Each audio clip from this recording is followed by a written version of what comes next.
The thing I'm most proud of so far is probably the work I've done over the last year and a half, along with my team, the crisis response team at google.org. So our crisis response team works on making critical information available in the immediate aftermath of natural disasters or humanitarian crises. The people that most inspired me most recently has to be when I was in Haiti after the Haiti earthquake. And we were at a church service towards the end of the week, and we were at a church service in an IDP camp, in an internally displaced person camp. So this is a camp of 50,000 refugees living on a golf course, living in tarp tents.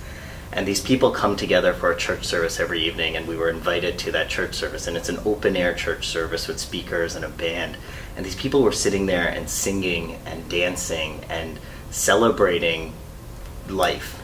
And for these people who had lost everything, who had absolutely nothing to their name, who had all lost friends, family, and relatives even in the earthquake, for them to be there singing and laughing in such joy was kind of a very inspiring lesson for myself. You know, we complain a lot about our first world problems, whether our AC's not working or the heat outside, but it was really inspiring to see these people there and the hope and the value that they placed on their own lives.